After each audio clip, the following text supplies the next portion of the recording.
Bonsoir et merci de nous retrouver pour ce nouveau rendez-vous du 7info, un 7info spécial Mali. La situation, vous le savez, qui a très vite évolué du côté donc de Bamako, où le président Ibrahim Boubacar Keïta a été chassé du pouvoir par une junte. On en parle donc dans ce spécial 7info avec 4 invités. Le docteur Daniel Kéré, directeur exécutif du CEDAM, le Cercle d'études Afrique-Monde. Mahamoudou Saladogo, expert en sécurité. Lionel Bilugo et Siaka Koulibaly, analystes politiques. Ils seront donc avec nous pour parler de ce sujet malien. Le 7info, c'est parti. L'équipe du dimanche, dirigée, vous le savez bien sûr, par Abdoulaye Barou.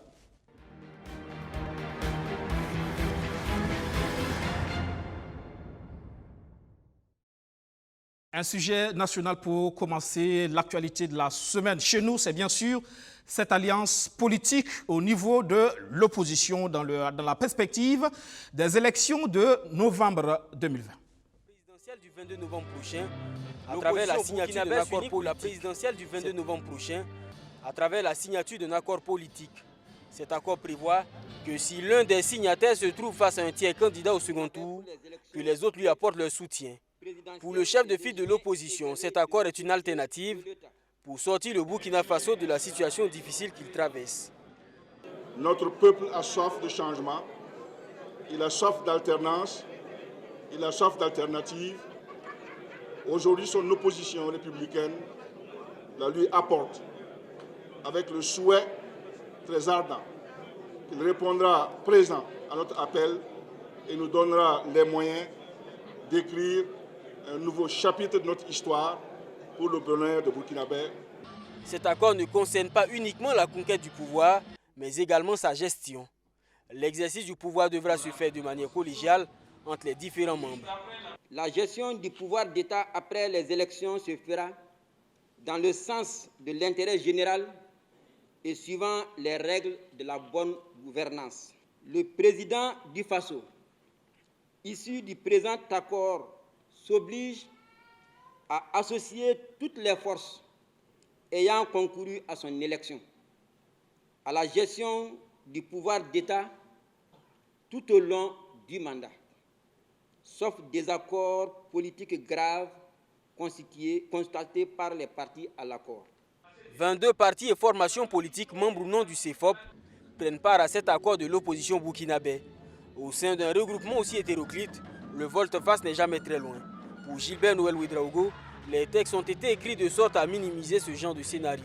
Il se trouve que pour les candidats absents, leurs partis sont déjà présents. Les partis ont signé. Maintenant, pour les candidats, c'est lorsqu'ils seront présents qu'ils signeront l'accord, parce que l'accord, on ne peut pas donner de procuration à quelqu'un pour signer cet accord. Nous avons voulu que ce soit les premiers responsables eux-mêmes qui signent cet accord. Et nous avons eu un processus interne au niveau de chaque parti avant la signature de l'accord. On a demandé à chacun de réunir ses instances, de faire adopter cela au niveau de ses instances pour engager l'ensemble du parti et de tous les cadres du parti. Et c'est pour cela que nous avons voulu faire cette signature de manière publique. Au cas où 2 candidats issus de cette alliance politique se retrouvent face à face au second tour de la présidentielle, chaque parti à l'accord est libre de choisir le candidat de son choix. L'actualité de la semaine en Afrique, c'est donc le Mali. Ibrahim Boubacar Keïta, chassé du pouvoir par l'armée. Les mouvements de contestation ont fini par avoir la peau du président malien. La junte parachève ainsi les actions du M5 et promet des élections dans les meilleurs délais. Et très vite, les chefs d'État de la CEDEAO se sont réunis en sommet extraordinaire par visioconférence. Ils exigent la libération des détenus dont le président déchu Ibrahim Boubacar Keïta et son premier ministre et appellent au retour à l'ordre constitutionnel. L'envoi de 5 chefs d'État de la CEDEAO à Bamako le 23 juillet dernier n'a pas réussi à désamorcer la bombe. Contre toute attente, l'armée malienne s'est introduite sur la scène politique et a pris le pouvoir en arrêtant le président de la République, son premier ministre et des membres de son gouvernement. En sommet extraordinaire ce 20 août par visioconférence, la CEDEAO décide de maintenir la fermeture des frontières avec interdiction de livraison de produits au Mali, excepté les denrées de première nécessité, l'électricité et le carburant. le carburant pour tenir compte de la situation sécuritaire du pays, puisque les forces armées maliennes ont besoin de carburant aussi pour pouvoir faire face à la menace sécuritaire, et également de l'électricité pour pouvoir donc continuer de fonctionner. Et voilà donc ce qu'on peut dire en gros. Les chefs d'État ont insisté sur le retour à l'ordre constitutionnel. Ceci est très important pour donner un signal fort donc, aux putschistes de Bamako et à tous ceux à qui donc, viendrait l'idée d'organiser un tel putsch. La CEDEAO reste préoccupée par le sort de Ibrahim Boubacar Keïta et de tous les officiels qui sont encore détenus par la junte militaire. Elle prévoit d'envoyer une mission urgente à Bamako pour essayer de libérer les détenus. La mission urgente qui doit être envoyée à Bamako a pour mission non seulement d'obtenir la libération immédiate et sans condition du président Ibrahim Boubacar Keïta, IBK, mais aussi d'évaluer la situation afin de rendre compte aux chefs d'État qui vont se réunir dans un autre sommet en visioconférence dans une semaine, et les chefs d'État vont apprécier donc les éléments que donc la mission pourrait leur fournir ou leur ramener. Selon Alpha Bari, le gouvernement prend avec beaucoup d'attention tout ce qui se passe au Mali. Il est question d'éviter que la crise malienne n'aggrave la situation sécuritaire dans la sous-région. La junte, elle, poursuit sa série de rencontres avec les forces vives maliennes. Les politiques, la société civile, les syndicats, la classe politique souhaitent une transition civile dans les plus brefs délais. Les syndicats, eux, souhaitent le retour du dialogue social. Suivons quelques réactions. Ce qui est plus important pour nous, c'est qu'au-delà de tout ce qui peut arriver, parce que certainement il va y avoir les pressions de la communauté internationale, parce qu'il faut sortir vite de cette situation d'exception, bon, il faut vraiment avoir une transition la plus courte possible. Mais il faut avoir une transition qui pourra régler les problèmes du Mali. Nous avons des orientations, les grandes orientations. Particulièrement, il faut prendre langue avec les pays de la sous-région, la CEDEAO pratiquement. Il faut sortir rapidement le Mali de l'isolement. Dès l'instant qu'on quitte les casernes pour venir sur le champ politique, la crainte que les militaires s'éternisent au pouvoir est là. Mais cela dépendra de la feuille de route, de la charte de transition d'abord qui va être mise en place et du sérieux avec lequel nous allons mettre en œuvre cette charte de transition. C'est pourquoi moi je n'ai pas de crainte particulière à ce sujet. Dès l'instant que la charte de transition sera faite de façon consensuelle et que les réformes politiques et institutionnelles à conduire seront définies de façon consensuelle, qu'un chronogramme sera mis en place de façon consensuelle, il n'y a d'autre travail à faire que de suivre pas à pas ce chronogramme-là pour une sortie de crise. Depuis 18 ans que nous sommes dans ce monde syndical, nous n'avons pas vu un climat aussi délétère que celui que nous avons vécu. Et dans le pays, il y a une injustice sociale, il y a une inéquité de traitement entre les travailleurs et les travailleurs sont dans des conditions très difficiles. Et nous avons des travailleurs qui sont à 7 mois, 8 mois de retard de salaire. Figurez-vous, pour des chefs de famille, alors qu'est-ce qu'on attend de cette situation-là? Et bon, si nous trouvons le terrain propice au dialogue, nous allons aller au dialogue et je crois qu'avec le dialogue, un bon cadre de dialogue social, nous pouvons aboutir à des résolutions vraiment qui vont dans le sens vraiment de calmer les choses. Le chef de la diplomatie burkinabé parlait tout à l'heure de mission urgente à Bamako. Hier, justement, samedi, une nouvelle mission de la CEDEAO est arrivée à Bamako, une délégation conduite par l'ancien président nigérien Goodluck Jonathan.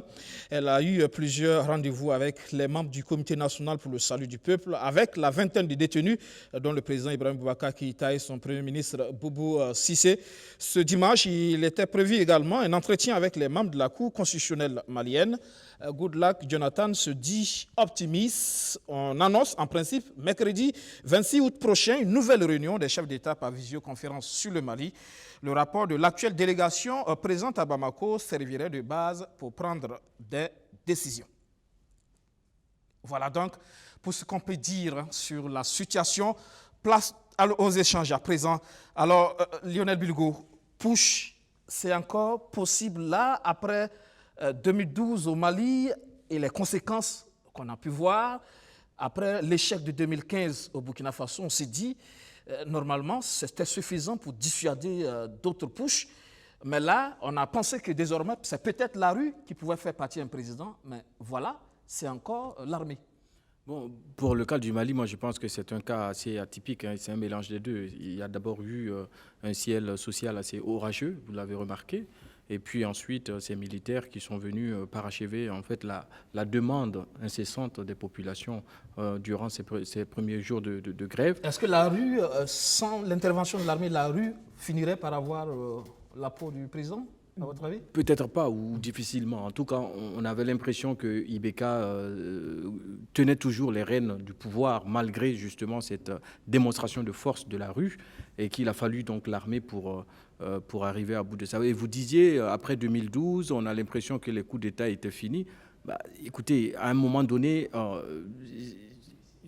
il y aura toujours coup d'État lorsque on ne prendrait pas au sérieux la question de la bonne gouvernance, de la gestion, de la transparence, mais aussi la question de l'élection, des élections présidentielles dans nos États africains. Docteur Daniel Kéré, vous êtes le directeur exécutif du CEDAM, le Cercle d'études Afrique-Monde. Là, un coup d'État qui a l'adhésion populaire. Bon, disons que les deux vont ensemble en fait, puisque d'abord la rue demandait le départ du président Ibeka et effectivement son pouvoir commençait à chanceler. Bon, à un certain moment, il a semblé avoir fait quelques tractations dans les coulisses pour reprendre les choses en main, mais le mouvement ne s'était pas estompé. Le mouvement reprenait de plus belle. Et bon, malheureusement, ça a abouti effectivement à ce coup d'État. Je pense qu'au début, il s'agissait d'une mutinerie qui a dégénéré en fait. C'est parce que l'intention originelle des militaires était de renverser le président Ibeka. Mais la mutinerie a pris une autre tournure et avec l'accompagnement des manifestants, le soutien effectivement de ceux qui voulaient que le président Ibeka parte, effectivement qu'on met dans la balance un affrontement entre militaires, soit des forces loyalistes et puis des mutins, et par rapport un peu au pacte social, à l'attente des populations, quand on met ça dans la balance, effectivement, le choix est vite fait. C'est ce qui a abouti à la situation qu'on a constatée au Mali. C'est vraiment dommage, on ne s'attendait pas à ce qu'on puisse parler de coup d'État en 2020. Nous sommes quand même en 2020, parce que dans le principe, ce ne sont pas des voies autorisées pour conquérir le pouvoir d'État. Maintenant, faisons très attention, parce que lorsqu'il n'y a pas d'autre issue, voilà, si les mouvements... C'est encore là des limites de la démocratie, malheureusement. Pas les limites de la démocratie. Je parlais d'une crise beaucoup plus profonde. Et disons très clairement, beaucoup d'États sont actuellement en voie de délabrement. Et ce qu'on voit actuellement, ce sont des soubresauts de ces crises de l'État, en fait. Ça s'est produit en 2012 au Mali, ça s'est produit encore en 2020. Ça ne va pas s'arrêter maintenant. Je regrette de le dire, mais ça ne va pas s'arrêter maintenant. La crise risque de continuer lorsqu'on ne va pas trouver des fondamentaux pour reconstruire un État solide. Et en disant cela aussi, j'interpelle d'autres États qui sont aussi délabrés que le Mali et qui attendent juste une petite étincelle pour s'effondrer. Ce n'est pas agréable à le dire, mais il faut faire très très attention. Ce qui se passe au Mali peut aussi arriver à d'autres États de la sous-région. Siaka, faut-il voir une forme de complicité entre la rue et l'armée dans cette situation? Oui, parce qu'on a vu très vite le M5 qui se dit disposé à... Si tant est qu'on pense que les militaires ont agi dans le prolongement de l'action du M5, oui, on peut penser à cela.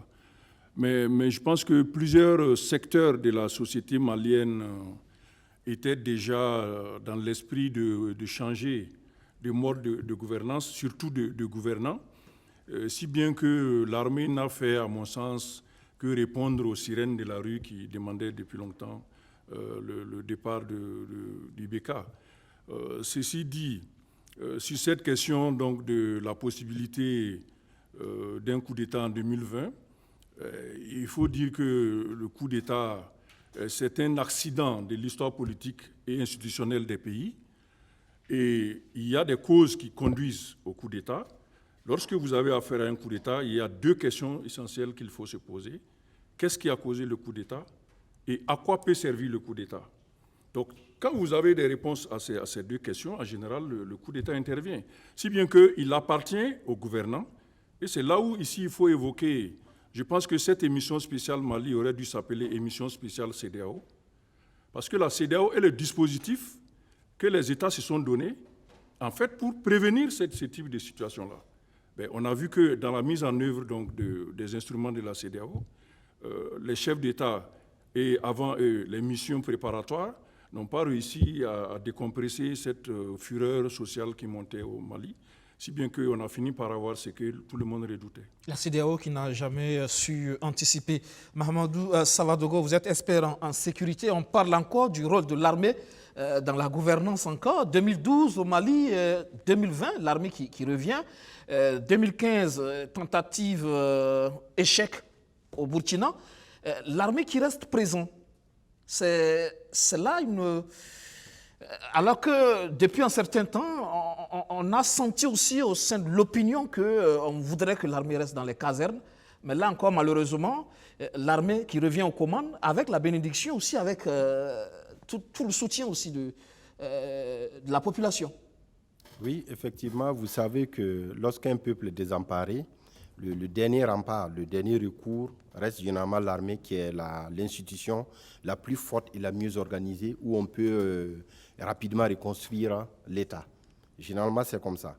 Mais on ne s'imagine pas qu'effectivement, en 2020, on puisse arriver à un coup d'État.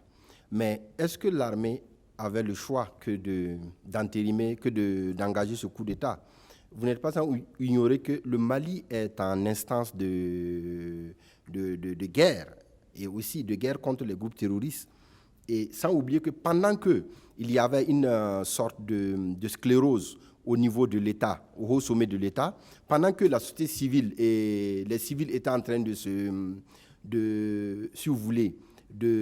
bagarrer, il y a des hommes sur le terrain qui étaient en train de mourir par manque de décision, par manque de prise de responsabilité. Parce que l'État pratiquement n'existait plus. Alors, est-ce qu'il fallait que les hommes de tenue continuent à mourir? Parce qu'à un moment donné, j'ai cru comprendre que sur le terrain, il n'y avait plus un minimum pour que les troupes puissent faire face aux groupes terroristes et aux ennemis. Et donc, à un moment donné, c'est comme si l'armée était contrainte de prendre ses responsabilités ou bien continuer à périr. Et moi, je pense qu'ils ont pris leurs responsabilités et à eux d'assumer cette responsabilité. Lionel, c'est vrai, la sécurité, c'est l'une des causes de cette grogne, avec ce qu'on connaît comme conséquence aujourd'hui, mais il y a aussi la question de la gouvernance de façon globale. Oui, bon, la sécurité est l'une des causes, j'allais dire même mineure, parce que les Maliens ont appris à vivre avec l'insécurité pendant un bout de temps, et ça, c'était un petit peu pardonnable quand on entend d'ailleurs, y compris dans notre pays, nos dirigeants nous dire que le terrorisme, ça existe partout dans le monde et que, bon, voilà, c'est un fait long. Donc, on peut dire que la sécurité, on peut dire que c'est un combat commun. Mais à côté de l'insécurité, une mauvaise gouvernance, une gabegie et une gestion macabre de l'État met les vies en danger, celles qui ne sont pas, qui sont dans des zones sécurisées en danger. Et donc, c'est clair que les populations vont demander le départ de celui qui est en charge justement de cet État-là. Ensuite, vous avez posé la question tout à l'heure, M. Guébré, à savoir si ce sont les limites de la démocratie. Non, ce sont les limites d'une démocratie chétive, c'est-à-dire nos démocraties à nous, qui sont des espèces de parades folkloriques avec des élections pompeuses. Justement, parce que 2018, IBK qui remporte haut les mains les élections. 67,5%. Deux ans après, ce même homme qui a été élu est vomi. Il y a trois facteurs que je vois. Premièrement, le nombre de ceux qui ont porté IBK à l'élection présidentielle, ce n'est même pas la population de Ouagadougou. 1 200 000 personnes l'ont porté à l'élection présidentielle. Ensuite, le côté extrêmement petit des fichiers électoraux dans nos pays, qui ne sont pour moi généralement pas représentatifs. Ce qui fait que généralement, lorsque le président est élu sur une base minoritaire, après quand il y a des grognes, effectivement, on se rend compte que la grogne est générale, y compris même pour ceux qui l'ont élu. Et là encore, c'est pour ça que j'appelle à une espèce de pédagogie électorale. Certains vont élire un président, non pas parce qu'il a un programme et une vision pour sortir le pays de là où il est, mais tout simplement parce que son village n'est pas loin de leur village, parce que tout simplement il porte le même nom, parce qu'il s'appelle X ou Y ou parce qu'il est de telle ethnie ou autre. Tant que notre démocratie ne va pas se structurer pour s'habiller de la culture même de l'Africain, on aura toujours des espèces de paradoxes. Un président adulé avec un score important, arriver au pouvoir et tout de suite après, vomir. Comme si son électorat avait disparu au moment des grognes. Oui, paradoxe, Siaka, c'est là un président démocratiquement élu, mais chassé de la sorte, ça veut dire qu'être élu démocratiquement, ce n'est plus une garantie. Oui. C'est ce que ça voudrait dire. Oui, du coup, ça craint pour... Ce sont ces questions que Lionel a soulevées là. Effectivement, dans notre contexte, il faut voir que les élections formelles ne sont plus suffisantes pour garantir, et le cas du Mali nous le montre très bien. Au-delà même de 2018, rappelez-vous que Ibeka a été élu en 2013 avec plus de 77%, presque un plébiscite, donc avec le soutien de toutes les catégories de la société malienne. Mais 2018, il y a quand même eu de la contestation dans les résultats, parce qu'il y a eu au moins 3 mois de manifestations sous la conduite de Soumaïla Cissé déjà. Et cela n'a pas suffi parce que la démocratie, si on veut la prendre dans sa totalité, elle n'est pas seulement constituée de l'élection présidentielle. Il y a les autres niveaux d'élection qui doivent fournir également les institutions.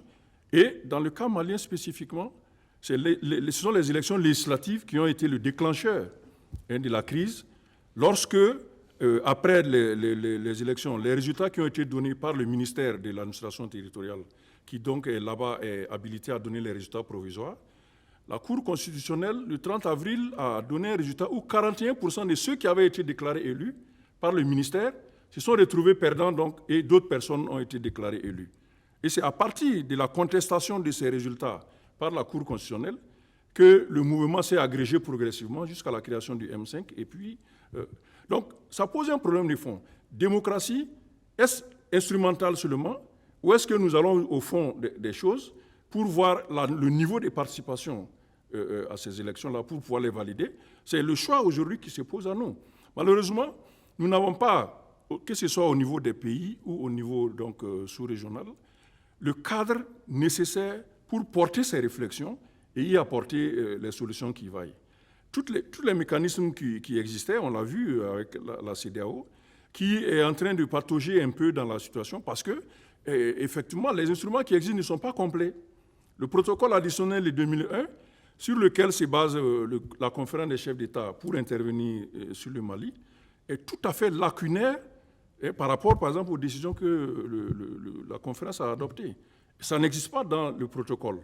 Et c'est un protocole sur lequel, en tant que société civile sous-régionale, nous avons déjà porté un plaidoyer pour dire ce protocole, il est très bien dans les principes, mais il reste des vœux.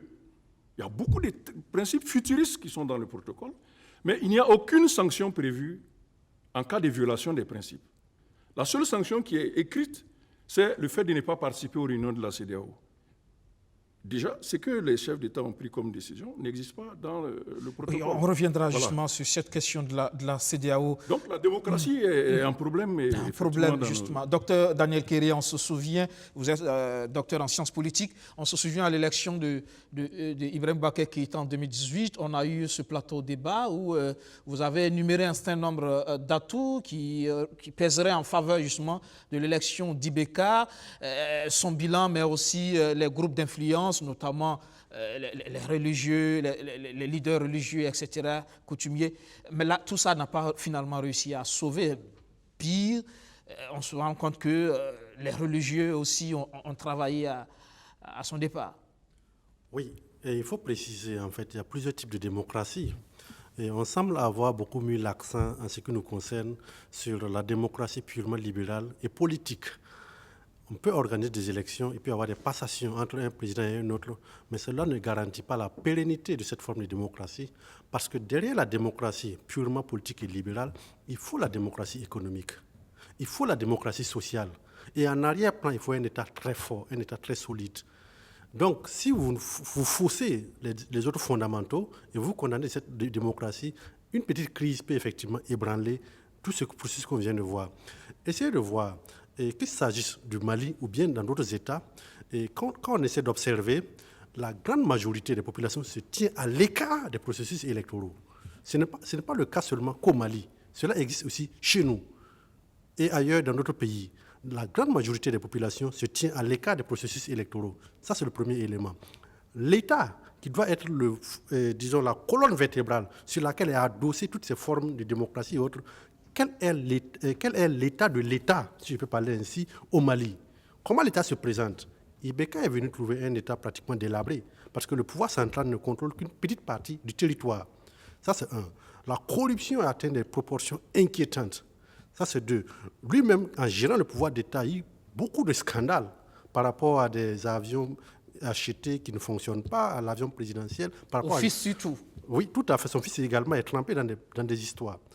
Quand l'État atteint ce niveau de délabrement, c'est facile maintenant de le détruire, en fait. Je le regrette, mais c'est facile de le détruire. Donc, cette forme de démocratie qu'on essaie d'aduler, qui a pu effectivement servir comme vernis pour présenter, disons, sur la scène internationale, en disant que tel pays est un modèle de démocratie, c'est bien joli, mais attention, si en arrière-plan, les autres formes ne sont pas satisfaites, ça pose un problème. Et l'autre élément également, lorsque dans un État, on n'a pas construit l'État sur des fondamentaux, où on permet notamment aux religieux d'intervenir dans les luttes politiciennes, j'insiste, ce n'est pas une question de survie de l'État. Si c'est la survie de l'État qui est en cause, tout le monde est appelé à y intervenir. Mais pour des questions de conquête de pouvoir d'État, on fait intervenir les religieux, on fait intervenir les autorités traditionnelles et coutumières. C'est dangereux.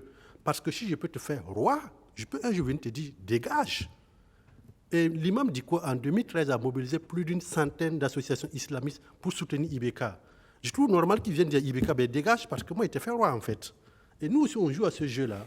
Dans beaucoup de pays en Afrique de l'Ouest, on joue au jeu en permettant justement aux chefs coutumiers, aux religieux et autres d'intervenir dans la lutte politicienne. Pourtant, ils doivent rester le dernier rempart au cas où l'État est menacé. Si vous les faites intervenir dans la lutte politicienne, je vous le dis très clairement, si je peux te faire roi, je peux venir te chasser un jour. Ça, c'est un.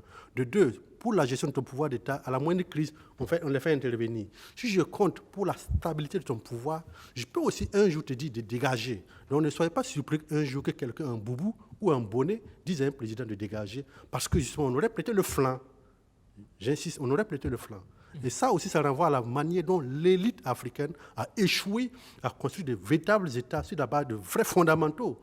Et ce sont ces fondamentaux-là qui ont manqué au Mali et qui, malheureusement, risquent de se reproduire dans d'autres États en Afrique de l'Ouest.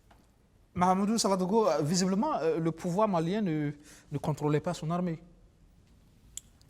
Je ne peux pas dire avec certitude que le pouvoir malien ne contrôlait pas son armée, mais il y a des signes qui montraient clairement que, étant donné que l'armée même était déjà dans un état de déliquescence très avancé, et donc il a fallu plusieurs autres armées pour venir et aider cette armée à surmonter.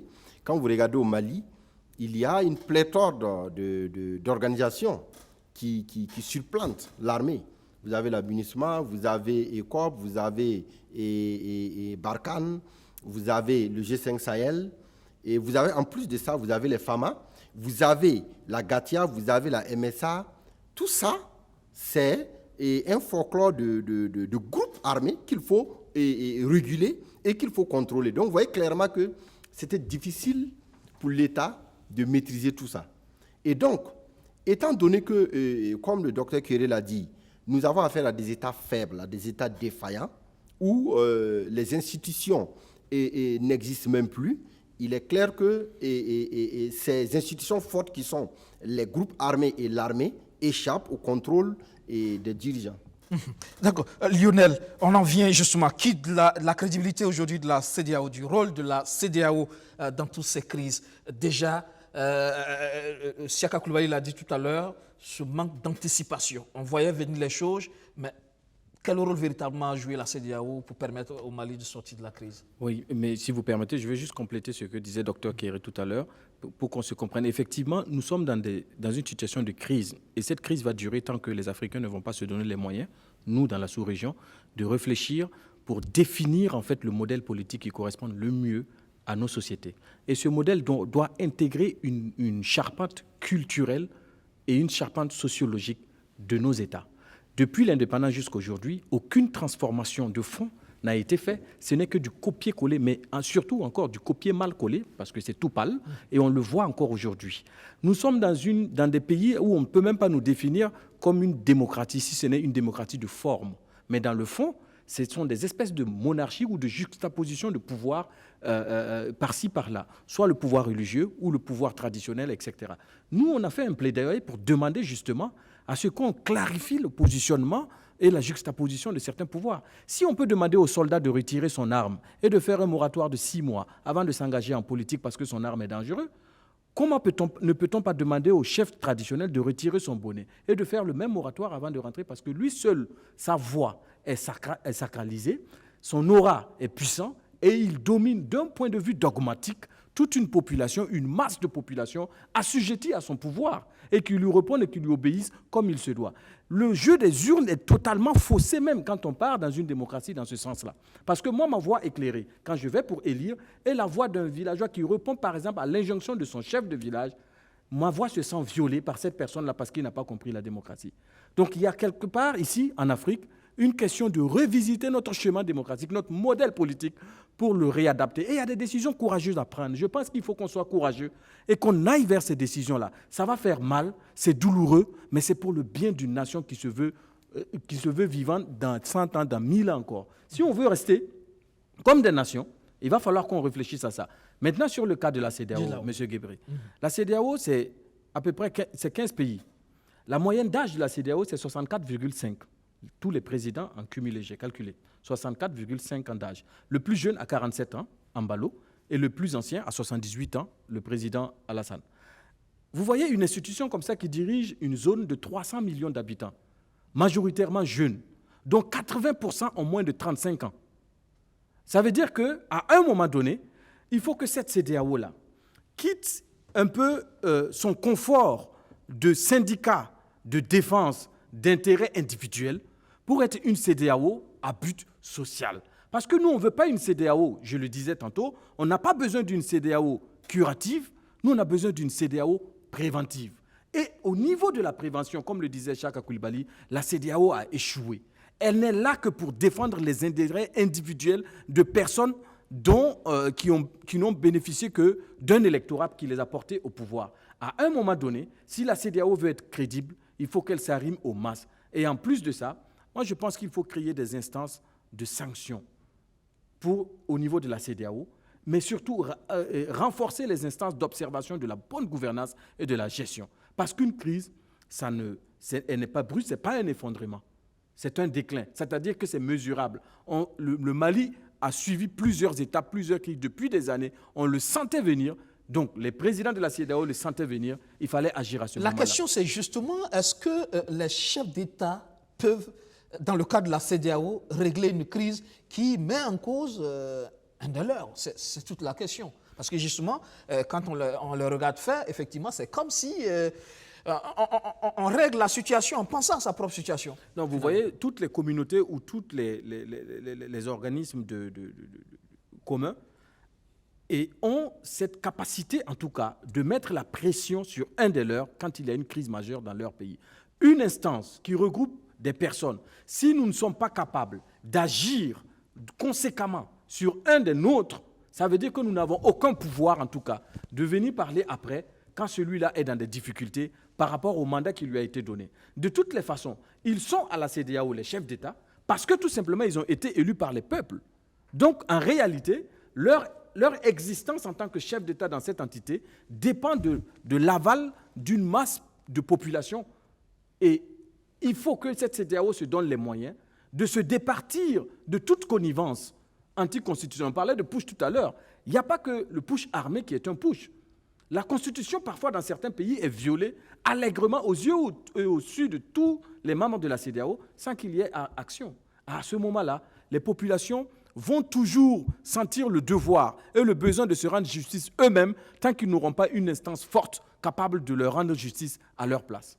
Chaka Coulibaly, comment comprendre justement ce rôle de la CEDEAO qui a les moyens d'anticiper, de régler des crises politiques de ce genre, mais qui a toujours traîné le pas ou qui donne l'impression d'être toujours en déphasage avec les aspirations du peuple et plutôt dans la protection des membres.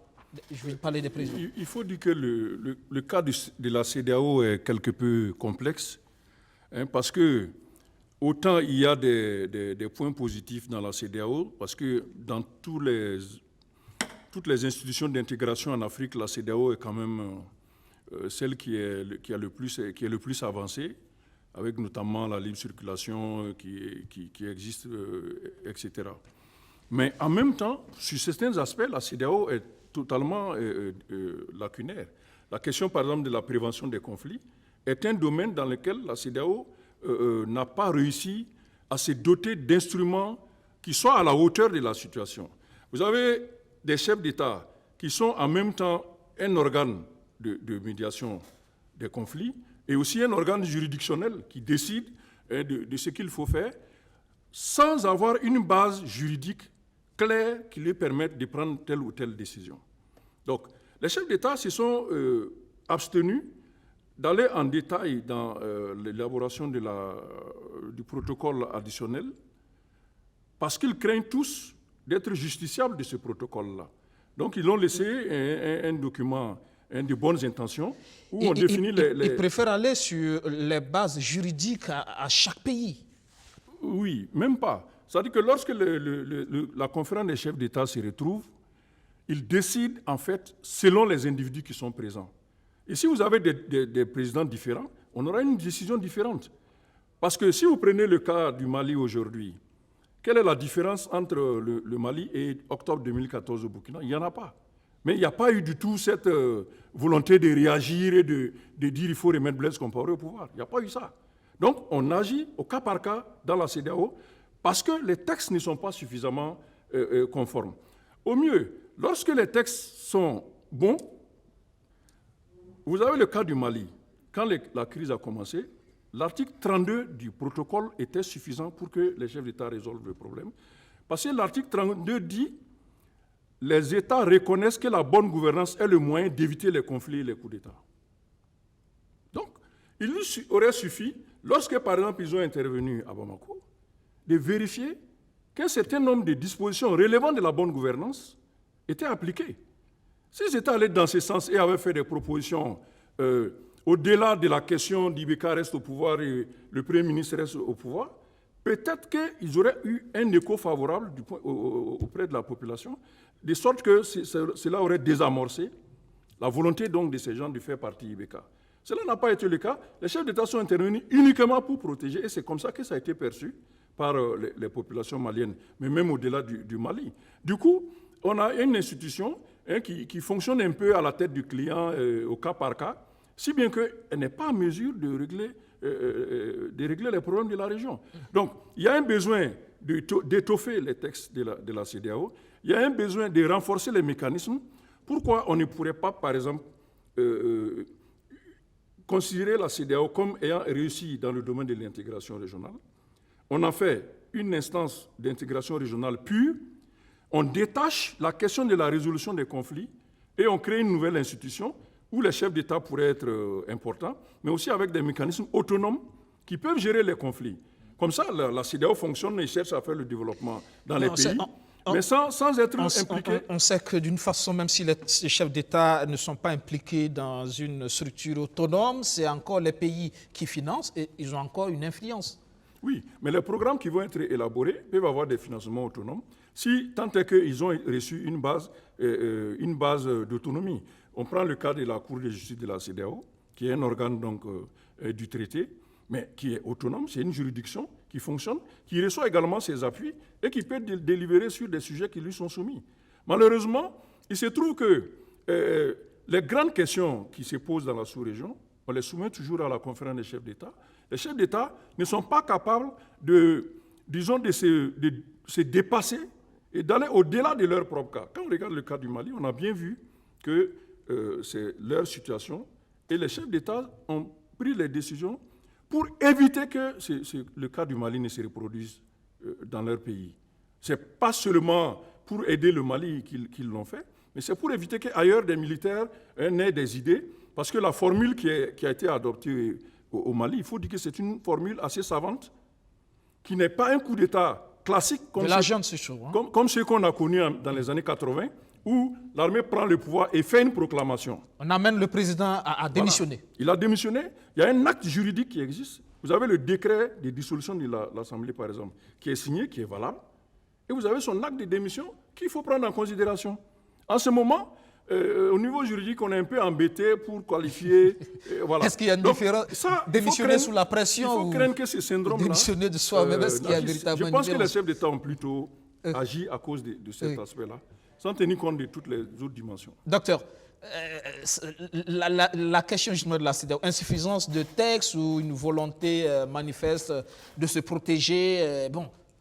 C'est vrai qu'on a toujours du mal à comprendre justement ce rôle de la CEDEAO dans la prévention et dans la gestion. Le texte existe déjà.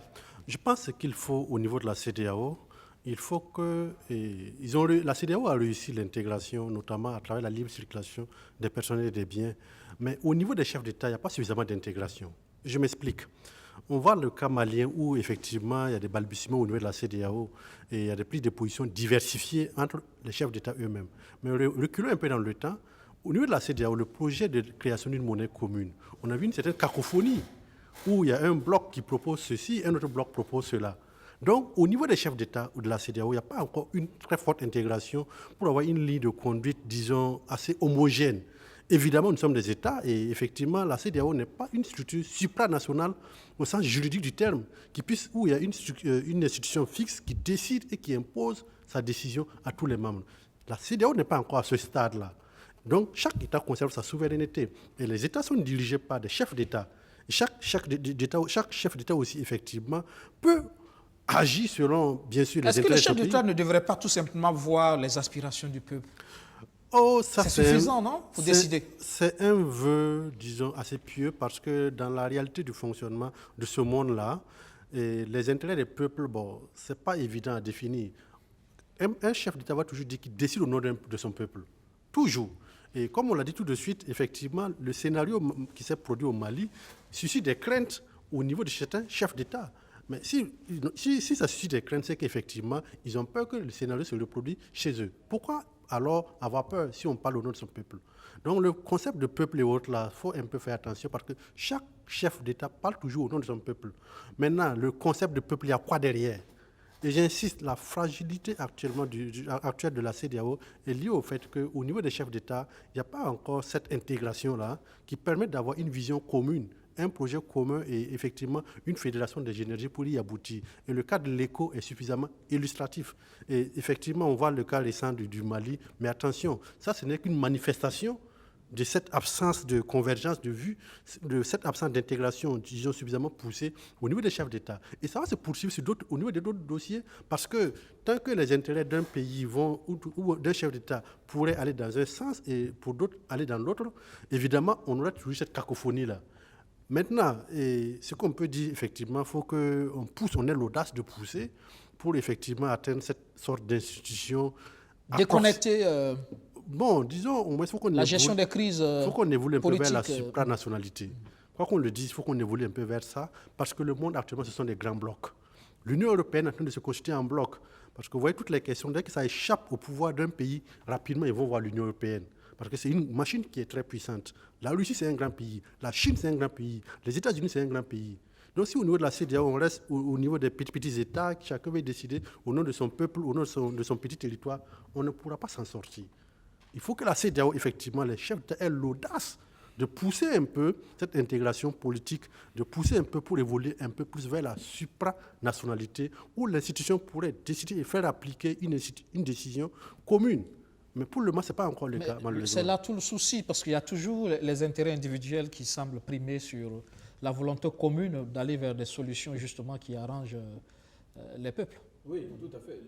D'ailleurs, on l'a vu avec cette visioconférence teintée de gaminerie, là, avec ces phrases fiston, etc., qui sortent pendant une grande crise comme ça, on vient se contredire de la sorte. Ça veut dire qu'il faut vraiment qu'on prenne au sérieux l'institution et que l'on accorde un crédit à l'institution. On parlait tout à l'heure de la Cour des droits de l'homme de la CEDEAO, mais vous voyez, les décisions qu'elle est arrivée à prendre par moment a été refusées au niveau national par certains pays. C'est ça aussi. Alors, la Côte d'Ivoire, le Burkina, etc. On fait confiance, on crée une institution, quoi, on met de l'argent, on met des moyens. Comme quoi, l'autonomie de l'institution ne suffit pas. On forme des hommes et cette institution prend une décision qui, pour moi, est une décision supranationale, comme vous le dites, mais qui, au niveau national, ne s'applique pas. Un refus magistral d'obtempérer qui fait même perdre à cette institution le poids qu'elle aurait dû avoir normalement. Et donc, ça veut dire tout simplement que nous sommes en crise en Afrique de l'Ouest. Et c'est toute l'Afrique qui est en crise. Et il faut qu'on arrive à harmoniser les désirs des masses avec cette espèce de routine politicienne de la classe politique. Il faut une rupture et il faut un nouveau contrat social avec de nouvelles règles de fonctionnement pour que l'Afrique de l'Ouest puisse s'en sortir avec cette CEDEAO-là. Remarquez voir, on est dans une période de crise citadine, entre guillemets. Ibeka est tombé grâce à Bamako. Blaise est tombé grâce à Ouaga. C'est-à-dire, c'est pour revenir au concept de peuple. Le Mali, c'est 19 millions d'habitants. Bamako, c'est moins d'1 800 000 habitants. Et voilà qu'1 800 000 habitants décident pour presque 19 millions d'habitants. C'est toujours comme ça, partout dans le monde, lorsque les grandes villes ou les grandes métropoles sont de façon mécontente, et c'est ceux qui comprennent le mieux d'ailleurs le jeu politique et les questions démocratiques. Ceux-là seuls peuvent décider de l'avenir d'un pays ou de la situation d'un pays. Mahamadou Savadogo, l'idée de l'envoi d'une force militaire de la CEDEAO a entre-temps effleuré les esprits. Peut-être aussi que ça pourrait être l'une des solutions, justement, faire en sorte qu'une force militaire CEDEAO organisée qui puisse intervenir pour ces cas de figure. Moi, je pense que là où la CEDEAO a échoué, c'est depuis la crise de 2012 qui a fini par atteindre tous les autres pays. Et la CEDEAO était aux abonnés absents. La CEDEAO n'a pas été capable de mettre en place cette force en attente-là pour venir en aide au Mali, cette force en attente pour venir en aide au Burkina. Où est-ce que vous avez vu que la CEDEAO a intervenu dans la lutte contre le terrorisme? Vous avez vu, ces mêmes pays étaient obligés d'aller créer une autre structure qu'on appelle le G5, alors qu'il y avait déjà la CEDEAO qui était là. Et paradoxalement, c'est ces mêmes groupes terroristes qui ont poussé cette même CEDEAO à s'intéresser à la question terroriste en voulant s'intégrer dans le G5 avec le sommet de Pau. Il a fallu même que ce soit des Européens qui les interpellent pour qu'ils viennent s'intégrer. Donc pour moi, ils n'ont pas une logique. Et pour moi, c'est juste des intérêts individuels défendus par ces chefs d'État à un moment donné où ils utilisent, si vous voulez, c'est des manettes et des leviers qu'ils utilisent en fonction de leurs intérêts. Pour moi, on gagnerait d'ailleurs à activer cette force-là dans la lutte contre le terrorisme, plutôt que chaque fois d'activer cette force lorsqu'on veut rétablir ou lorsqu'on veut rétablir plutôt un chef d'État qui a été désavoué par son peuple. Et à mon avis, tant qu'on ne va pas réussir à harmoniser toutes ces structures-là, ça va être difficile d'avoir des résultats probants. La question sécuritaire, justement, parlons-en, ça va être l'impact de cette situation politique sur la situation sécuritaire au Mali et partant de la sous-région. On a entendu notre ministre des Affaires étrangères, Afabari, tout à l'heure en parler. Il y a une crainte, justement, que la situation n'impacte justement négativement la situation sécuritaire dans cette région du Sahel. Ça, c'est réel. Absolument. Et forcément, ça va impacter. Et si vous regardez présentement, c'est comme si les groupes sont en attente. Ils sont en observation. Ils observent qu'est-ce qui va se passer avant de pouvoir réellement agir sur le terrain. Et malheureusement, nos États, nos gouvernants les donnent raison sur leurs aspirations. Et comme Bilgo l'a dit, on a l'impression que les pays se limitent au capital. On a l'impression que c'est lorsque Bamako ou Ouagadougou ou Abidjan souffrent que tout le pays souffre. Regardez ce qui se passe actuellement dans les provinces, et au Burkina Faso, que ce soit au centre du Mali, mais c'est la catastrophe. Nous sommes à la limite de l'effondrement. L'État n'existe plus dans cette partie-là. Et quand vous voyez que les politiciens se réunissent pour modifier l'article 155, pour exclure une partie de ce peuple-là, et j'ai l'habitude de le dire qu'à un moment donné, l'insurrection ne va plus venir des villes, mais l'insurrection va venir des campagnes vers les villes. Parce que lorsqu'ils seront étouffés, lorsqu'ils n'en pourront plus, ça va être de cette manière que les choses vont se régler. Voilà pourquoi la crise au Mali va beaucoup impacter le Burkina Faso, la Côte d'Ivoire, le Ghana, le Togo et le Bénin. Ça, nous n'avons pas à douter parce que ces groupes-là ont leurs répondants dans tous ces pays-là. Et si le Mali est stabilisé, imaginons un instant que la junte, puisque la gente a, si vous voulez, a jeté la balle, a même ouvert en disant qu'ils sont prêts à négocier avec tout le monde.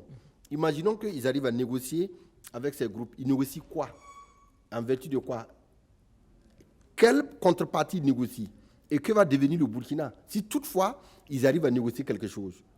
Donc, à mon avis, on a intérêt à stabiliser rapidement le Mali et enfin de pouvoir stabiliser toute la sous-région. Parce que jusque-là, on voit que la question politique, mais on oublie que cette question sécuritaire, elle est urgente. Il ne faut pas attendre. Oui, et comme il le disait tout à l'heure, bientôt les insurrections viendront des campagnes. Mais il faut dire que quand une insurrection vient d'une campagne, elle est généralement sécessionniste et elle est généralement une guerre civile. Quand c'est citadine, c'est une insurrection, ok, parce que le pouvoir d'État est physiquement logé dans la ville, mais quand c'est une région qui se révolte, eh ben la région demande son autonomie, son indépendance, sa séparation, ou la région va en guerre civile, tout simplement, pour se faire entendre ou se faire comprendre. Et on a ce relent sécessionniste-là dans cette crise sécuritaire dans le Sahel. Parce que les peuples qui se révoltent, certains d'ailleurs, ne se sentent plus concernés dans le bloc d'ensemble qu'on appelle Burkina Faso ou Mali. Ils sont mal à l'aise, mal compris et surtout se sentent désintégrés de l'ensemble du pays. Et si on ne fait pas attention justement à redonner une force à l'État, comme le disait le docteur tout à l'heure, on va créer des zones totalement désintégrées de l'ensemble avec une insécurité flagrante. Et cette crise-là n'a que trop duré. Il faut une prise de conscience de nos chefs d'État pour comprendre que la crise sécuritaire est liée à la bonne gouvernance et à la gestion. C'est une crise aussi sociale, parce que ceux qui se révoltent et qui prennent les armes contre leur propre pays ne se sentent plus concernés de ce pays. Et donc, il faut qu'on arrive à trouver une solution pour résolver cette crise-là. Malheureusement, le cas malien et l'échec de lucidité au départ de la CEDEAO, parce que quand vous lisez le premier communiqué, c'est même un communiqué d'étranglement qui était offert au Mali, tout en oubliant que si on prend des mesures d'embargo contre les putschistes, c'est le bas peuple que l'on empoisonne, parce que c'est le bas peuple qui n'aura plus les denrées de première nécessité. Et d'ailleurs, dans le reportage tout à l'heure, le ministre citait l'électricité et le carburant comme denrées de première nécessité. Et moi, j'aurais mis le maïs, le riz, etc., comme denrées de première nécessité. Donc, il ne faut même pas faire d'embargo. Il faut accompagner les Maliens à asseoir, comme ils l'ont dit, une transition pour aller vite à des élections et remettre l'État dans un ordre constitutionnel normal. C'est la question sécuritaire, justement, ce lien et tous ces risques, parce que ça fait des mois qu'on ne parle que de crise politique. Du coup, la question sécuritaire est quelque peu reléguée au second plan, même s'il y a la présence des forces internationales, mais le Mali doit quand même assumer le leadership. Oui. C'est là où il faut revenir un peu encore sur les chefs d'État, il faut leur reconnaître qu'ils ont leur raison donc de prendre les décisions qu'ils ont adoptées, parce qu'effectivement, il faut travailler à ne pas proliférer les mouvements de ce type-là dans les différents pays, c'est réel. Mais je crois que la rationalité aurait dû amener les chefs d'État à considérer le problème dans sa globalité. Le Mali est l'épicentre de l'insurrection terroriste jusqu'à présent, et la plupart des groupes en question résident sur le territoire malien qui est tellement vaste que l'État a du mal à assurer le contrôle de l'ensemble de ce territoire-là. Donc je pense que les chefs d'État doivent considérer le Mali comme étant le front avancé de la lutte contre le terrorisme.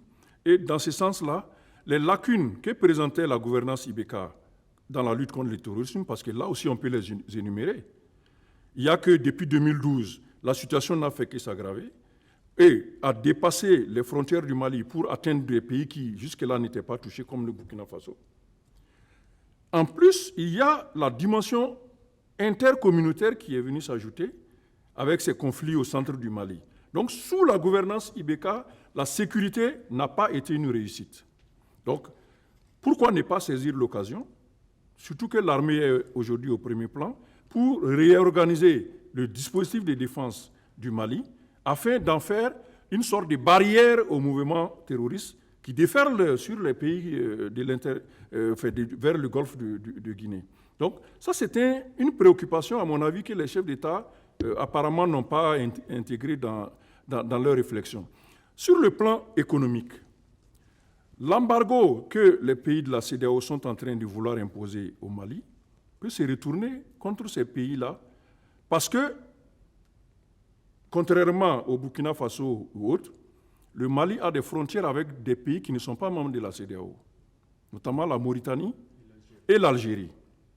Si vous fermez vos frontières avec le Mali, il y a la tentation que le Mali se retourne vers ces pays-là et fasse une ouverture à ces pays et avec tous les dangers que ça comporte. Avec tous les dangers que cela comporte pour la CEDEAO, qui est une institution d'intégration régionale économique. Donc il y a ces préoccupations-là. Déjà, lorsque les groupes terroristes ont occupé les espaces, on a constaté qu'il y a des produits de consommation qui circulent dans les zones concernées par le terrorisme, qui ne sont pas des produits de la CEDEAO et sur lesquels la CEDEAO n'a aucune prise. Ça veut dire qu'il y a une dimension économique également au terrorisme. Donc il faut également intégrer cela. Troisièmement, la géopolitique. Est-ce qu'en mettant le Mali dos au mur, le Mali ne va pas se tourner vers d'autres puissances? Dans la crise, on entrevoit parler de la Russie et de la Chine, qui, aux Nations Unies, au Conseil de sécurité, ont mis le veto pour qu'il n'y ait pas de sanctions onusiennes contre le Mali. Il faut également regarder de ce côté. Donc je crois que les chefs d'État, autant ils ont raison de se préoccuper de la prolifération des coups d'État et des mouvements insurrectionnels dans la sous-région, autant ils doivent considérer que toute situation doit être prise comme une crise médicale à laquelle il faut apporter une solution. Mais quelle est la solution qu'ils apportent? Moi, je ne crois pas que ce soit l'embargo. Docteur Kéré, c'est une crise politique qui fragilise davantage le Mali sur le plan sécuritaire. Oui, mais je préfère beaucoup plus insister sur la crise de l'État. Parce que pour moi, que ce soit la crise sécuritaire ou la crise politique, avant tout, c'est la crise de l'État. Je m'explique. On n'affaiblit pas une armée en un seul jour. Si, par exemple, les terroristes ont pu conquérir des portions de territoire, effectivement, c'est que l'armée était déjà dans une situation de fragilité. Et la fragilité de l'armée aussi a été entretenue par certains chefs d'État qui voulaient beaucoup plus avoir des armées d'apparat plutôt que des vraies armées offensives. Bon, prenons la génération de M. Siaka Koulibaly. Eux, ils ont connu le service militaire obligatoire. Nous, notre génération n'en a pas connu. Pourquoi on a supprimé le service militaire obligatoire? Pour moi, c'est une très bonne chose parce qu'au moins, ça apprend la discipline aux jeunes.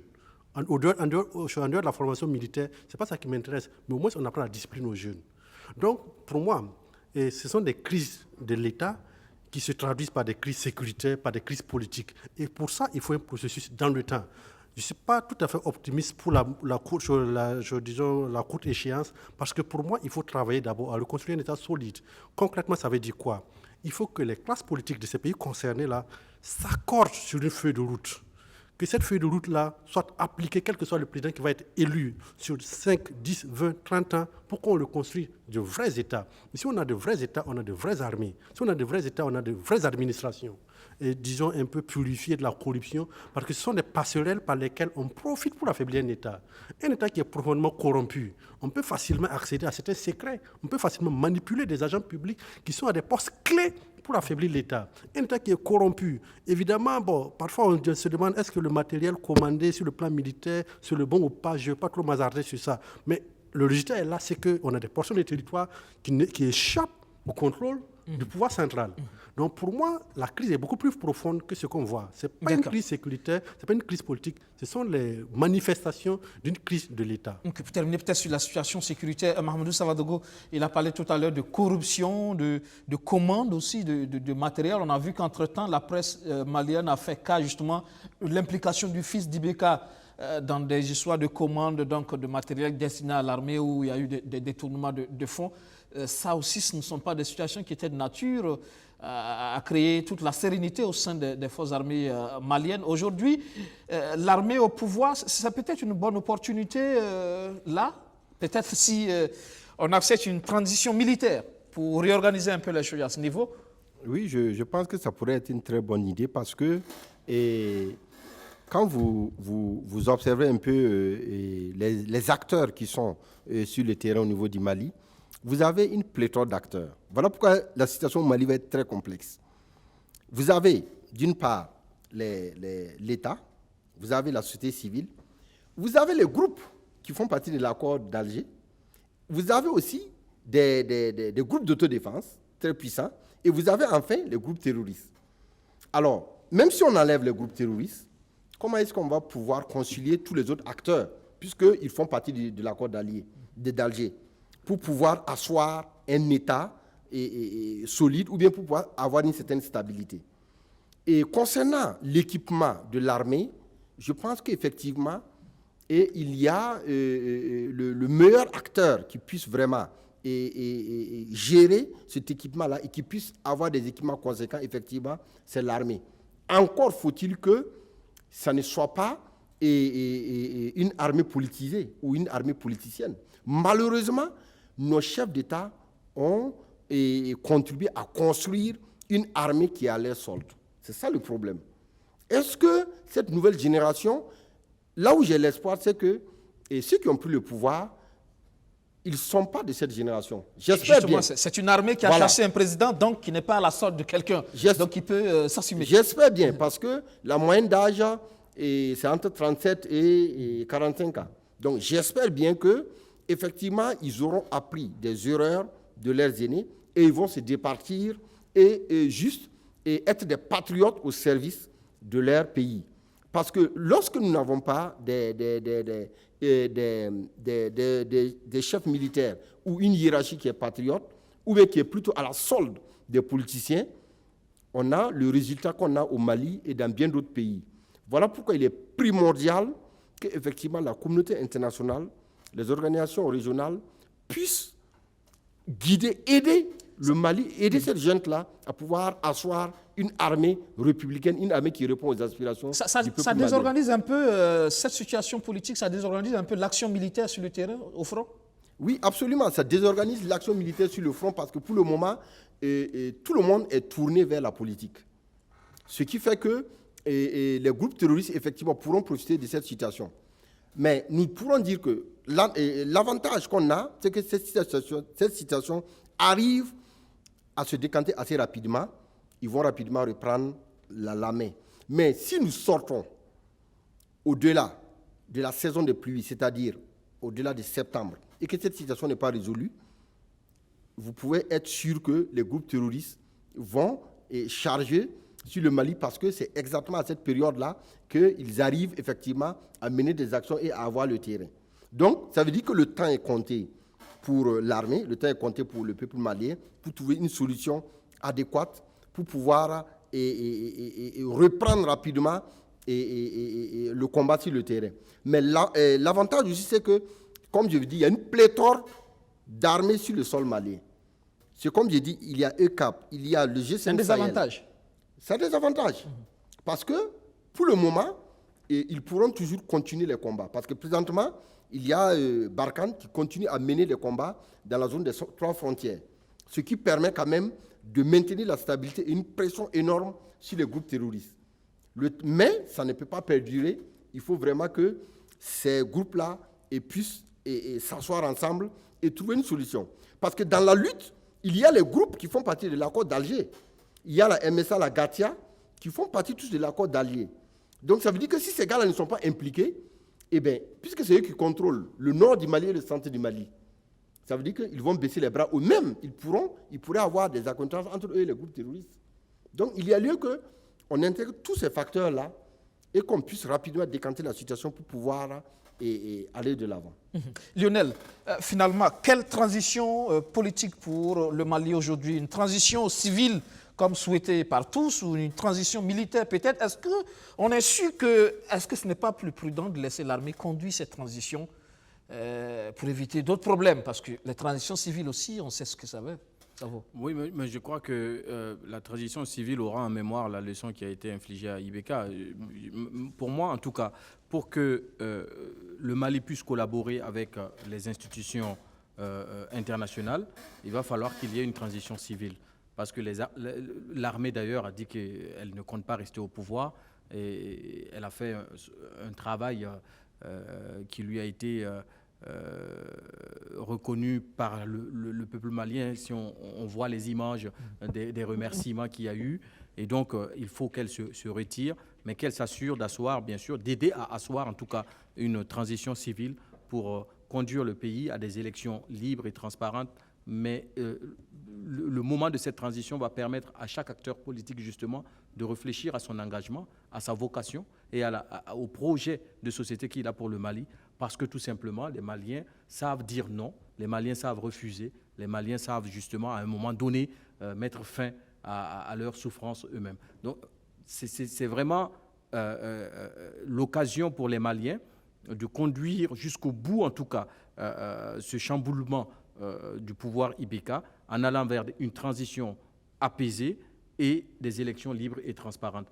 Pour le moment, on a l'impression que le plus dur est passé, mais non, pour moi, en tout cas, le plus dur reste à venir. Tout dépend de ce qui va se passer dans les jours et dans les semaines à venir. Cette transition à venir, quel organe, comment l'organiser? Justement, on l'a vu tout à l'heure avec les organisations syndicales, la société civile, qui craignent quand même que l'armée ne s'éternise, mais l'armée qui donne des garanties qu'il y aura effectivement une transition dans les meilleurs délais. Mais quelle transition civile-militaire? Toutes les questions sont posées. Ce qu'il faut dire, c'est que dans le cas malien, il y a eu un précédent en 2012. C'était exactement le scénario qui s'était déroulé.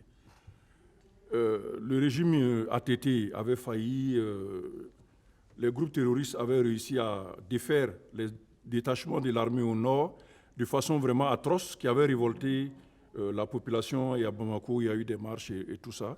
Ce qui a conduit l'armée à renverser ATT. Et la communauté internationale avait intervenu pour obliger l'armée à remettre le pouvoir à un civil. Et c'est là où il faut faire attention cette fois-ci, c'est de ne pas retourner dans une classe politique qui finalement reste la même. Séparer seulement, les individus sont peut-être différents. À l'époque, on avait mis Dionkunda Traoré, qui faisait partie également du microcosme politique. Ça avait conduit à des élections où Ibeka, qui avait déjà été Premier ministre. Il faut laisser, à mon sens, que la communauté internationale laisse l'expression du leadership politique réel dans les pays. C'est souvent parce qu'on force à ce niveau, en imposant des figures qu'on connaît déjà, avec qui on a déjà des acquaintances, on veut forcément que ce soit un tel, et c'est au bout de ça qu'on retourne. Parce que la personne, lorsqu'elle a le soutien de la communauté internationale, elle finit par se dire que ce soutien est plus important que le soutien du peuple. D'où les dérives qu'on a assistées avec Ibeka. Cette fois-ci, je crois que l'armée, si elle ne veut pas avoir à revenir dans les affaires au Mali, devrait veiller à ce que la désignation des responsables de la transition d'abord, mais plus loin des autorités qui vont être issues des élections, soit conforme à l'expression politique réelle du peuple malien. Et dans ce contexte-là, je pense que le principe d'une transition civile est déjà acté. Je vois le président Macron qui en a fait sa condition. Donc il n'est plus dans la logique de revenir en arrière, mais il demande une transition civile. Donc les militaires aussi sont dans cet état d'esprit. Il faudrait peut-être veiller à ce que ce soit les personnes qui ont un minimum de patriotisme pour leur pays, mais aussi un certain sens de l'État, en termes donc de gestion des ressources publiques, qui soient désignés au niveau des responsabilités dans la transition, et permettre qu'il y ait un organe de contrôle. Une fois que la feuille de route sera établie entre les militaires et la classe politique, la société civile, je veux dire les forces vives du Mali, une feuille de route sur laquelle il y a un consensus, qu'on puisse mettre en place un organe de contrôle qui s'assure que les points de la feuille de route sont exécutés conformément à l'esprit de cette feuille de route-là, et qu'il n'y ait pas une déviance vers l'influence d'un groupe partisan qui va s'accaparer de la transition, s'assurer donc du contrôle des rênes de l'État, et prendre donc les devants, de sorte qu'on retournera encore dans la politique politicienne qui a entraîné le coup d'État du 18 août. Dr Kéré, quel modèle? Bon, je dirais que malheureusement, la politique politicienne a encore de beaux lendemains devant elle, parce que les militaires peuvent renverser un président, les jeunes peuvent chasser un président, mais ils ne peuvent pas financer des élections. Pour battre une campagne électorale, c'est une affaire de gros sous, ce sont des milliards. Malheureusement, c'est cette classe politique qu'on dit corrompue, c'est eux qui ont les feuilles, ceux qui ont l'argent, ils ont les réseaux. Donc, concrètement, dans 9 mois, on verra soit un ami de Ibeka ou en tout cas quelques-uns de ses potes, ils vont revenir au pouvoir et ils sont des amis entre eux. Si on a eu à mettre quelques-uns d'entre eux en prison, ils vont les gracier. Et effectivement, une fois au pouvoir encore, ils vont chercher à contenter leurs vieux amis, et soit au niveau interne, soit au niveau international. Et cela produit le risque encore de s'écarter des aspirations populaires. Et la machine reprend. C'est pourquoi je dis que c'est une crise qui est très profonde. Comment couper ce cycle-là? Voilà le fond du problème. Provoquer le changement radical. Voilà. Il faut rapidement, effectivement, il faut une transition civile parce que bon, les militaires, quand ils sont au pouvoir, après... Ils ne savent pas trop comment gérer. Non, c'est pas ça. Comme ils ont des armes, bon, ils peuvent après se tirer entre eux. Bon, ça s'est déjà vu. On va demander à... Voilà. Ah, donc, il faut une transition civile, mais il faut une transition très longue. Je m'explique. Vous savez, concrètement, il faut un président civil qui va organiser rapidement les élections, mais une transition très longue parce qu'il faut qu'il y ait une feuille de route élaborée par toute la classe politique malienne. Et cette feuille de route, tout chef d'État qui va être élu doit s'engager à l'appliquer. Il faut qu'il y ait des garde-fous par rapport à l'application de cette feuille de route. Soyons très clairs, quand il dit transition très longue, je n'ai pas dit que c'est la même personne qui va rester au pouvoir 5, 10, 20 ans, non. Un civil va venir organiser des élections. Mais comment s'assurer que le président qui va remporter ce qui va être élu va effectivement participer à la construction de l'État?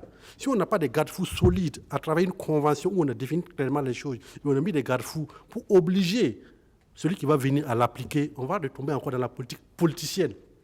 Et malheureusement, ce que je dis, en fait, c'est un peu, disons, le format de nos États en réalité. Et c'est une crise qui est très, très profonde.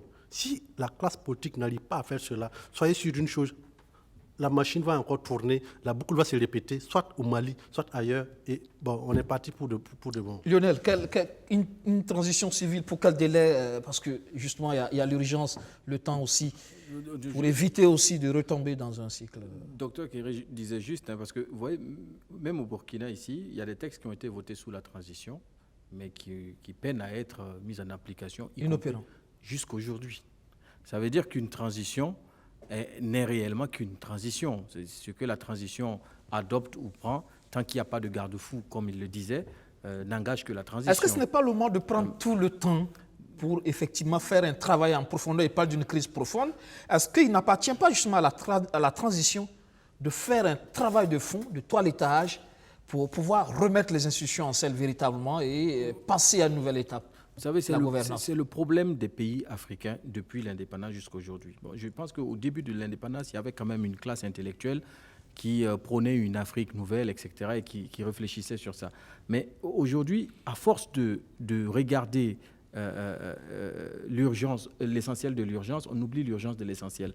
Et là, tout de suite, on ne peut pas demander au Mali de réfléchir à son identité, de réfléchir à comment asseoir un État, de réfléchir à comment juguler la sécurité, de réfléchir à comment... c'est trop en même temps pour une transition.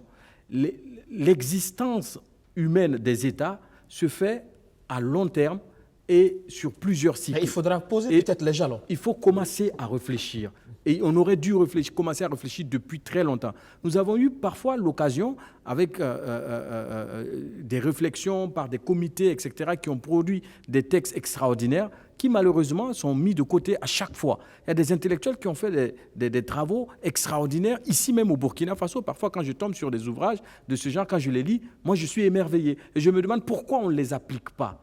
Parfois, on regarde plus la couleur de l'homme qui a prôné ces réflexions-là, que la réflexion elle-même, qui pourrait donner un souffle nouveau à notre pays, à nos États. Donc il faut qu'on commence dans chaque pays africain à créer des processus de réflexion sur notre existence même. Que sera le Burkina dans 200 ans, dans 300 ans? Est-ce que le Burkina va exister toujours? Quand est-ce que va prendre fin l'insécurité au Burkina et au Mali? Qu'est-ce que nous voulons être au niveau de la CEDEAO dans 500 ans, dans 1000 ans? Les autres nations réfléchissent à ça. Si nous, on ne commence pas ces réflexions-là, et si on ne se réapproprie pas notre existence, au lieu de chaque fois attendre l'Union européenne ou toute autre entité extérieure à notre condition, et qui ne comprennent même pas nos conditions, parce qu'eux décident parfois pour nous, sans savoir ce que nous vivons réellement, on va toujours continuer à patauger dans la boue. Mahamadou Savadogo, une transition pas militaire, civile, mais avec les militaires quand même, en tant qu'institution la mieux organisée. C'est très important que les militaires restent dans cette transition. Oui, moi, contrairement à ce que pense Dr Kouiré, je pense qu'effectivement, il y a lieu de mettre en place une transition civile, mais quand même avec des militaires au poste qui concernent, les postes clés qui concernent les militaires parce que le Mali est en guerre. Et étant donné que c'est un pays qui est en guerre, il y a lieu aussi d'intégrer ces militaires-là. Si on ne le fait pas, eh bien, on va se retrouver avec des civils ou des gens qui n'arrivent pas, qui ne comprennent pas qu'est-ce qu'il faut faire, même des militaires, qu'est-ce qu'il faut faire de la situation sécuritaire. Alors que leurs interlocuteurs, c'est des militaires. Parce que le gouvernement qui va se mettre en place, le gouvernement de la transition, ils auront en face d'eux les autres groupes qui sont des militaires depuis les années 1960. Qu'est-ce qu'ils vont décider s'ils ne connaissent pas le langage militaire ou le langage cité? Donc, effectivement, il faut une transition éminemment civile, je suis d'accord, mais il ne faut pas écarter du revers de la main et une place aussi pour les militaires. Siaka, on parle déjà de perspective, hein, une transition, on parle de la question du délai, 1 an, 2 ans peut-être, pour baliser le terrain. Et derrière aussi, on apprend, hein, on ne sait pas si c'est officiel, c'est vérifié, qu'on a des nouvelles aussi de l'opposant. Oui. Soumaïla Cissé. Oui. C'est heureux qu'il y ait des signaux de vie de sa part. Peut-être qu'on va assister à une libération assez rapide. Ça dépendra donc des négociations, hein, des consultations que le groupe qui a pris le pouvoir est en train de mener actuellement. Ça peut se décanter à ce niveau-là assez rapidement. Et tout ça, à mon avis, ça fait partie de la feuille de route. Pour moi, le délai de la transition dépend de la feuille de route. Il faut faire une feuille de route, peut-être à plusieurs étages, où on a un paquet de réformes indispensables à mener dans un laps de temps, peut-être 9 mois, 1 an, et puis d'autres réformes qui peuvent venir par la suite et qui peuvent être conduites par des régimes élus. Et c'est en fonction de ces réformes-là et le temps nécessaire à leur application, à leur mise en œuvre, qu'on verra la durée de la transition. Si on prend la question qui a été évoquée par le CNSP d'une nouvelle constitution conforme à la société malienne, avec cette mixité de laïcité et de religion qui est assez importante pour eux, ce qui n'est pas forcément le cas au Burkina Faso. Donc, il faut une constitution qui tienne compte de cette réalité-là. Et il y a un temps pour élaborer cette constitution. Donc, si on prend un délai qui est trop court, on sort du délai sans une constitution, et un régime élu, quand il va vouloir modifier la constitution, on va penser à des objectifs politiciens, hein, de se maintenir par la non-rétroactivité, etc., etc. Donc, il faut déjà un minimum de réformes indispensables. Le code électoral, le statut des partis politiques, la Constitution, par exemple, peut faire l'objet d'un paquet indispensable de premier ordre sur lequel les forces vives s'entendraient. Et en fonction de ça, on calcule quel temps il faut pour élaborer ces différents documents et les adopter, de sorte que l'institutionnalisation reprenne avec des bases nouvelles qui tiennent compte donc des desiderata du peuple malien. Et je crois que la communauté internationale devrait plutôt travailler à aller dans ce sens-là, parce qu'au Mali, il y a la double question de réformer l'État, de réformer la société malienne, mais il y a des questions urgentes également, comme le dit Sawadogo, de la réponse immédiate à apporter aux groupes terroristes qui pourraient profiter de cette situation. Parce que si vous avez fait le point, au moment où la crise a commencé, fin avril, jusqu'au départ d'IBK, le nombre d'attaques terroristes a augmenté. Parce qu'effectivement, il n'y a pas d'ordre. Et aujourd'hui, l'état-major est décapité, parce qu'il y a pas mal de généraux qui sont aux arrêts. Il faut reconstituer tout cela. Et il faut peut-être faire, à mon avis, une feuille de route urgente, mais avec des questions fondamentales qui doivent être résolues très rapidement. Et c'est en cela que je crois que la communauté internationale sera plus utile, hein, que de chercher à remettre en place un régime, à mon sens, qui a... Ou à punir le Mali. Exactement. Oui, docteur, très rapidement, une transition qui pourrait prendre du temps, mais qui va poser les balises. La question, par exemple, de la corruption des proches d'IBK, est-ce que la transition devrait peut-être s'attaquer à ça ou au nom de la cohésion, de la réconciliation? Oui. Ce sont des questions qu'il faut remettre à plus tard. Non, même si la transition veut s'attaquer au problème de la corruption, elle n'aura ni les moyens ni le temps de vider ce problème-là. C'est très profond la question de la corruption. Parce que, bon, si vous avez des informations par rapport aux chiffres, par rapport à l'ampleur de la corruption dans ce pays-là, la transition n'aura ni le temps ni les moyens de régler ce problème-là. Ce qui est mieux, effectivement, c'est de poser des jalons dans la durée. Maintenant, comment s'assurer que le président qui va être élu au terme de cette transition-là va appliquer cette feuille de route? Comment s'assurer que son successeur, plus tard, va appliquer encore cette feuille de route dans la continuité? En réalité, c'est ce qui manque à nos États. Voilà, en fait, comment les choses se passent dans nos États. On va de rupture en rupture. Non, ce sont des éternels recommencements, mais ce qui est constant, c'est l'enrichissement personnel, l'enrichissement de ses amis et de sa famille. Ça, moi, c'est une constance. Mais malheureusement, comment concevoir le sens de l'État dans la durée, ça fait défaut. Il faut effectivement avoir ce sens de l'État dans la durée et s'assurer des garde-fous nécessaires pour que le président qui va être élu au terme de cette transition, que ce soit dans 9 mois ou dans 1 an, applique cette feuille de route-là. Lionel, il est clair que c'est une grosse mission pour cette transition. Qui pour la diriger, justement, ça c'est la grosse équation, mais derrière, c'est quelle feuille de route aussi? Oui, c'est une grosse mission pour cette transition, c'est une grosse mission aussi pour la CEDEAO, mais je crois que c'est déjà les premiers signes que nous avons du fait de l'intelligence malienne nous rassurent qu'ils vont vraiment se mettre autour d'une table et trouver des bonnes solutions pour conduire cette transition-là. Mais également, ce qui est très important d'ailleurs, c'est que c'est un fort signal, le cas malien, pour les autres États de la sous-région qui ont les mêmes ingrédients qui ont poussé Ibeka à la chute. Vous voulez parler de la Côte d'Ivoire, je veux parler du Burkina aussi. Oui, je veux parler de tous ces pays-là. Parce que les mêmes causes qui ont fait partir Ibeka, les mêmes mots, on les retrouve dans chacun des pays qui entourent le Mali. On parle de bonne gouvernance, on parle de bonne gestion, on parle de vision, on parle d'insécurité. Malheureusement, on ne tire jamais leçon. Nous avons tous ces problèmes-là ailleurs et c'est un signal fort envoyé aux chefs d'État. Et d'ailleurs, ce signal est tellement fort qu'on a pu saisir la panique en leur sein lors de leur première visioconférence quant au tâtonnement sur le fait de durcir le ton, de faire en sorte qu'il n'y ait pas cela. Et d'ailleurs, Alpha Barry l'a dit dans ce reportage, que ça ne donne pas des idées à d'autres. Ça veut dire tout simplement qu'ils se sentent morveux et ça veut dire qu'ils doivent justement mettre tout en œuvre pour amoindrir ces fléaux-là. On ne peut pas finir avec la bonne gouvernance du jour au lendemain, mais au moins on peut faire des efforts pour que les masses aient l'impression, je parle d'une impression, l'impression qu'il y a une prise en compte de leurs aspirations, qu'il y a une démarche vers une sortie profonde de crise. Et tant qu'on ne met pas les premiers signes de bonne gouvernance, notamment en dénonçant, mais aussi en condamnant fermement ceux qui sont fautifs, on va toujours avoir comme ça une désapprobation populaire. Mahamadou Sawadogo, on imagine que pour le cas de Burkina, un coup d'État, ce n'est pas envisageable après l'échec de 2015. Hein. On peut dire que... Il l'avait dit au Mali, hein. Il nous avait assuré que ce n'était pas envisageable. Maintenant, je laisse Mahamadou Sawadogo vous répondre. Bon, après l'expérience du Mali, je pense qu'il y a lieu que chacun prenne les choses au sérieux. Mais ce qu'on peut retenir, c'est que le Mali est un laboratoire à ciel ouvert pour tous les pays de la sous-région.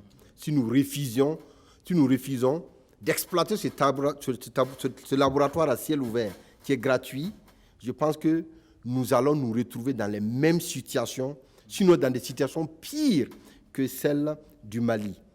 Et il est clair que, je me dis, et je souhaite, et je suppose que chacun des dirigeants de la CEDEAO a compris ou bien a écouté ce qui s'est passé et que véritablement, nous allons peut-être voir des revirements de situation ou bien nous allons voir un changement de comportement parce qu'on a vu qu'à chaque fois qu'on a pris l'exemple sur le Mali, on s'est retrouvé à avoir tort. Une leçon pour les autres pays de la sous-région, justement. Une très grande leçon, effectivement, parce que le Burkina Faso et d'autres pays de la sous-région présentent les mêmes tares au niveau de la configuration de l'État que le Mali. Et juste une petite étincelle peut faire crouler toute la machine. Il faut qu'on fasse très, très attention, parce que la vraie popularité d'un chef d'État ou d'un acteur politique, c'est quand il y a une difficulté. Ibeka remplissait des stades, mais personne n'est sorti pour le défendre. Faisons très très attention. D'accord. Pour terminer, Siaka, mais on sait que le cas malien, c'est quand même une conjugaison, hein, la rue, l'armée. Pour les autres pays, on peut penser qu'on n'est pas forcément dans le même schéma. Il y a l'imam Diko au Mali qui est tout puissant, qui peut mettre du monde dans la rue. Ce n'est pas forcément le cas pour des pays comme le Burkina, par exemple. Les peuples, les situations diffèrent selon les peuples. Peut-être que ça reste des enseignements. Le scénario malien s'est présenté de cette façon. Les autres pays peuvent avoir des scénarios différents. Donc, le résultat sera le même. L'échec de l'État conduit toujours aux crises permanentes. Et ça, il faut qu'on se le dise. Que les chefs d'État entraînent la sous-région dans une réflexion profonde sur les sociétés, les États, les économies dont nous avons réellement besoin, et fassent ces dons à cette population ouest-africaine-là, d'institutions fortes qui travaillent dans le sens réel des aspirations du peuple, et ne pas s'en tenir à la dimension syndicaliste qu'ils ont démontrée jusqu'à présent, même si je me dis qu'il va être difficile pour eux de faire volte-face à 180 degrés ce mercredi. Mais on espère qu'ils vont prendre acte donc, de la réalité du terrain, même si parmi eux certains même posent problème. Parce que le protocole 2001 oblige les États à reconnaître la charte africaine des droits de l'homme et des peuples, et à être parti à la Cour africaine. Or, la Côte d'Ivoire est en souffrance avec la Cour africaine. Voilà. Donc déjà, sa participation au sommet des chefs d'État de la CEDEAO... Ça pose problème. Ouais. On attendra de voir, donc on espère que les autres États de la sous-région vont tirer les enseignements de tout ce qui se passe donc du côté de Bamako au Mali, du Mali tout court. Merci. Les analystes politiques, Siaka Koulibaly et Lionel Bilgo, merci d'être passés. Avec nous également le docteur en sciences politiques Daniel Kéré, directeur exécutif du CEDAM, le Cercle d'études Afrique-Monde. Merci. Avec nous également, Mahamadou Savadougou, expert en sécurité. Merci à tous d'être passés dans le 7 Info ce soir. Ça sera tout. Merci de nous avoir suivis. Excellent suite de programme. Bonne reprise de travail demain. Bonsoir.